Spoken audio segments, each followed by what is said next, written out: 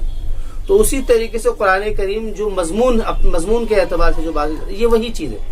یہ ایسا ہی ہے جیسے کہ کسی نے اپنے راستہ دیکھنے کے لیے ایک میپ کا سہارا لیا ہو, جہاں پر بھی اٹکا ہم نے دیکھ لیا کہ ادھر جانا ہے, وہاں اٹک گیا پھر دیکھ لیا ادھر جانا ہے. یہ بالکل وہی چیز ہے.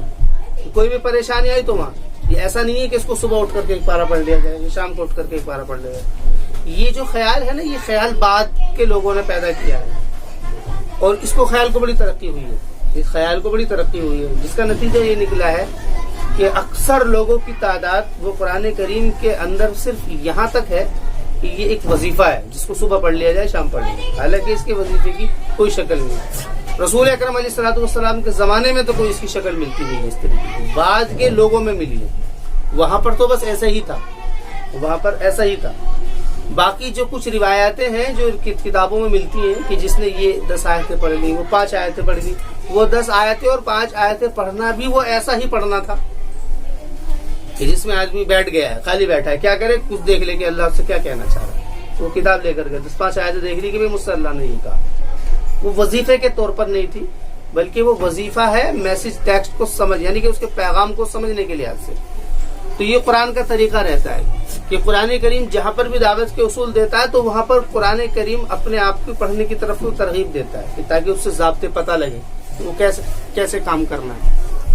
تو فرما رہے ہیں وَلَقَدْ آتَيْنَاكَ سَبْعًا مِنَ الْمَثَانِي, کہ ہم نے آپ کو عطا کیے ہیں 7 من المثانی, مثانی میں سے.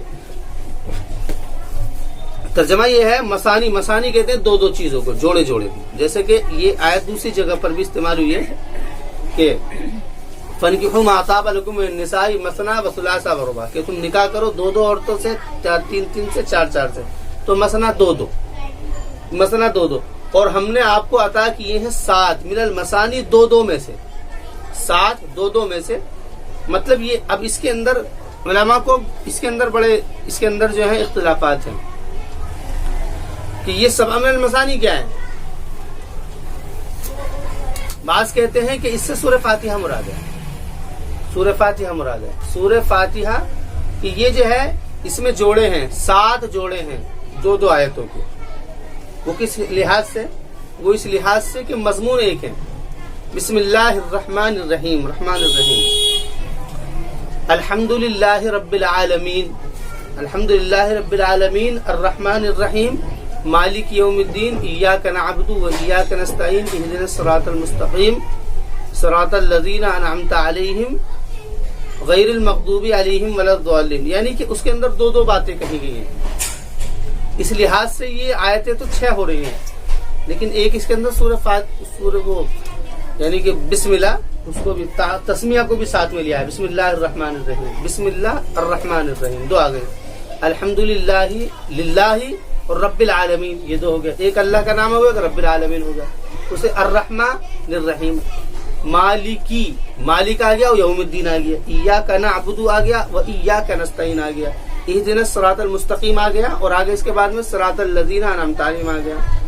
تو لیکن بعض لوگوں نے اس رائے پر اعتراض کیا. انہوں نے کہا کہ نہیں, کہ بسم اللہ الرحمن الرحیم جو ہے وہ قرآن کریم کے سورت کا ایک حصہ ہے, کہ یہ سورہ فاتحہ کا ایک حصہ نہیں ہے. یہ ایسا ہی ہے بسم اللہ الرحمن الرحیم جیسے کہ پرانی جو دوسری جو صورتیں ہیں اس کے اندر بسم اللہ الرحمن الرحیم. یہ ہر ایک آیت, ہر ایک سورت کا ایک حصہ ہے. تو اس لیے اگر اس کو ہٹا دیا جائے, اگر اس کو اس کے اندر مانا جائے تو پھر دوسری صورتوں کے ساتھ بھی کیوں پڑھا جائے. تو بعض لوگوں نے اس رائے پر اعتراض کیا ہے. تو کچھ لوگوں نے اس کے اندر رائے دوسری اعتبار سے یہ دی ہے کہ کچھ صورتیں قرآن کریم میں ایسی ہیں لیکن جوڑے, جیسے کہ آخر کی 2 صورتیں, قل اعوذ برب الفلق, قل اعوذ برب الناس, جس کو معوذتین کہتے ہیں. اسی طریقے سے قرآن کریم کی شروع کی 2 صورتیں, سورہ بقرہ اور سورہ آل عمران, اس کے اندر بھی مضامین ایک ہی ہیں. بقرہ کے اندر یہود سے بات ہے, آل عمران میں ان سے نصرانیوں سے بات ہے. بعد میں پھر وہی اسی طریقے سے چلا ہے. بہرحال رائے کوئی سی بھی ہو, وہ رائے مشہور ہے پہلی والی سورہ فاتحہ کی, یہ رائے کم ہے. لیکن رائے کوئی بھی ہو, یہ بات تو ثابت ہوتی ہے کہ قرآن کریم 7 من المثانی سے قرآن اپنے آپ کو ہی کہہ رہا ہے کہ مجھ کو پڑھو. وَلَقَدْ آتَيْنَاكَ 7 من المثانی والقرآن العظیم, قرآن عظیم, قرآن وہی چیز جو پڑھی جانے والی ہے, عظیم بڑی. وَلَقَدْ آتَيْنَاكَ 7 من المثانی والقرآن العظیم. لا تمدن عینیک الی ما متعنا به ازواجا منهم ولا تحزن علیہم واخفض جناحک للمؤمنین. لا تمدن عینیک، لا تمدن عینیک الی ما متعنا به، مت پھیلائیے آپ اپنی آنکھوں کو. تمد، مد یمد، مد کے معنی ہے پھیلانا، کہ مت پھیلائیے آپ اپنی آنکھوں کو الی ما متعنا به، اس کی طرف جو کہ ہم نے ان کو سامان دیا ہے. ازواجا منہم، ازواجن کہتے ہیں جو ازواج کے معنی جوڑے کے بھی آتے ہیں اور قسم کے بھی آتے ہیں. ازواجا منہم الی ما متعنا، اس کی طرف جو کہ ہم نے ان کو سامان دیا ہے. ازواجا منہم انہی میں کی قسمیں ہیں، یعنی کہ پہلی بات جو دی گئی ہے، اصول کی جو بات دی گئی ہے، پہلا اصول یہ دیا گیا ہے. پہلا اصول تو یہ دیا ہے کہ آپ معاف کرو. پھر دوسری بات یہ کہی گئی ہے کہ قرآن کریم کو پڑھو، اس سے تمہارے اندر ثبات قدمی اور حوصلہ یہ ساری چیزیں پیدا ہوں گی.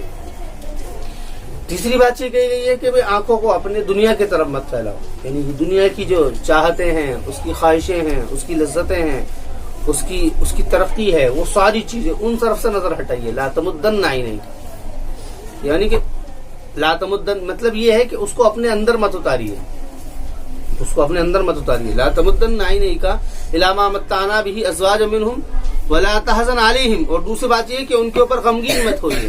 غمگین نہ ہونے کا مطلب یہ ہے کہ جو لوگ ہدایت پر نہیں آ رہے ہیں، جو لوگ ہدایت پر نہیں آ رہے ہیں، تو رسول اکرم علیہ الصلوۃ والسلام غمگین رہا کرتے تھے ہمیشہ اس بات کو لے کر کہ بھی یہ لوگ ہدایت پر کیوں نہیں رہے. بلکہ ایک جگہ قرآن کریم نے استعمال کیا ہے کہ ایسا نہ ہو کہ آپ لعنتم حریص علی المؤمنین، کہ تم ایسا نہ ہو کہ تم ان کے اوپر اتنے حریص ہو کہ تمہاری جان نہ چلی جائے. یہاں تک بات. تو ولا تحزن علیہم واخفض جناحک للمؤمنین، کہ آپ ان کے اوپر غمگین مت ہوئیے.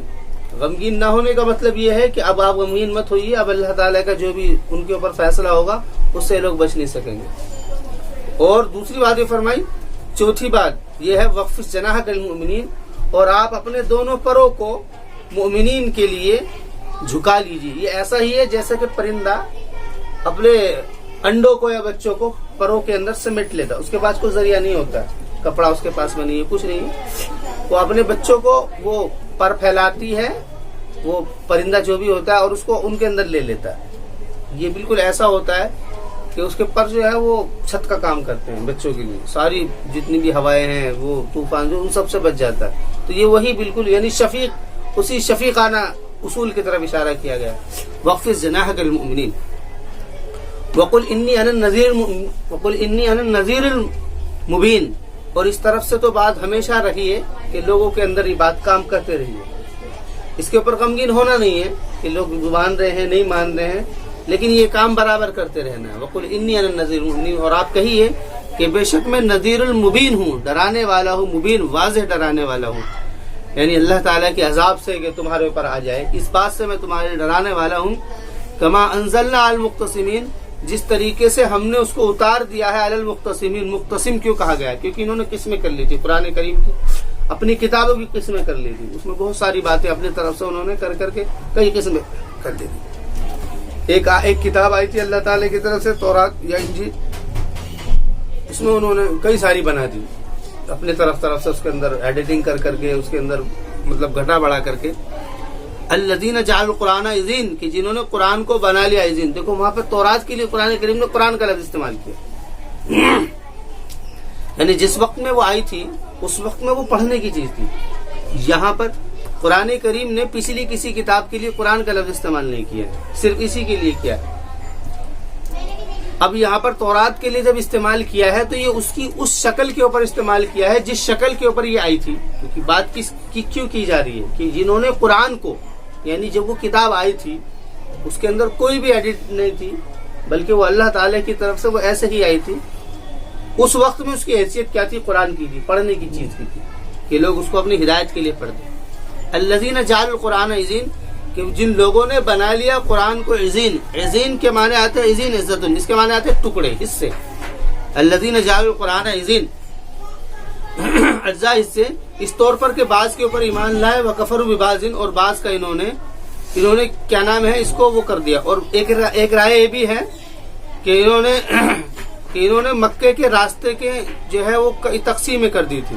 کہ لوگ اگر کوئی جانا چاہتے تھے مکے کے راستے کو تو دوسرا راستہ بتا دیا کرتے تھے کہ وہ راستہ دوسری جگہ چلا جاتا تاکہ لوگ مکے نہ پہنچے رسول کی بات کو سننے کے لیے. تو اس طریقے سے انہوں نے کر دیا تھا یصد الناس عن الاسلام کہ لوگوں کا شکار کرتے تھے, اسلام سے روکتے تھے. اور بعض نے کہا ہے کہ وہ جادو کیا کرتے تھے, اور بعض نے کہا کہ کہانت, اور بعض نے کہا کہ وہ کہا کرتے تھے شعر. یعنی یہی وہی باتیں ہیں بھٹکانے والی. فوربک لنسألنهم اجمعین, پس قسم ہے تیرے رب کی. فوا یہ واو قسمیہ ہے, بس قسم ہے تیرے رب کی, یقیناً ہم اس سے سوال کریں گے, ان سے سوال کریں گے تمام چیزوں کے بارے میں, تمام چیزوں کے بارے میں. اما کانوا یعملون, جو کہ وہ کرتے تھے. 5 اصول کے بعد میں 6واں اصول آ رہا ہے. فاصدع بما تؤمر واعرض عن المشرکین. فاصدع بما تؤمر, فاصدع بما تؤمر,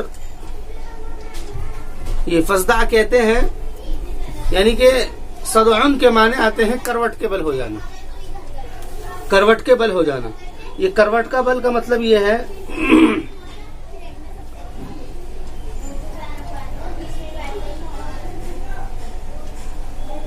کروٹ کا مطلب یہ ہو جانا ہے کہ یعنی ایک طرف ہو جانا. یہ اشارہ ہے اس طرف کہ آپ ایک طرف ہو جائیے. کس طرف ہو جائیے؟ بما تؤمر, جو کہ آپ کو حکم دیا گیا ہے کہ آپ ان ساری چیزوں سے, یعنی کہ یہ کیا کر رہے ہیں, یہ لوگ کیا کر رہے ہیں, یہ اس میں تورات میں انجیل کو لے کر کے یہ لوگ کیا کر رہے ہیں, کیا بول رہے ہیں, کیا بتلا رہے ہیں, اس طرف سے ذہن ہٹائیے. اور فاصدع بما تؤمر, ایک طرف ہو جائیے اس کی طرف جو کہ آپ کو حکم دیا جا رہا ہے. اور وہ آپ کا حکم کیا ہے کہ آپ قرآن کریم کو لیجیے, اس کو قرآن کریم کو لینا ہے اور اسی کو عام کرنا. فاصدع بما تؤمر واعرض عن المشرکین, اور آپ اعراض کیجئے مشرکین سے, اور آپ اعراض کیجئے مشرکین سے. مشرکین سے اعراض کا مطلب یہ ہے کہ وہ لوگ کیا کہہ رہے ہیں, کیا باتیں وہ بنا رہے ہیں, ان کو اگنور کیجیے. واعرض عن المشرکین انا کفیناک المستہزئین, کہ بے شک ہم نے کافی کر لیا ہے آپ کو مستہزئین, بے شک ہم کافی ہیں آپ کے مستہزئین کے بارے میں.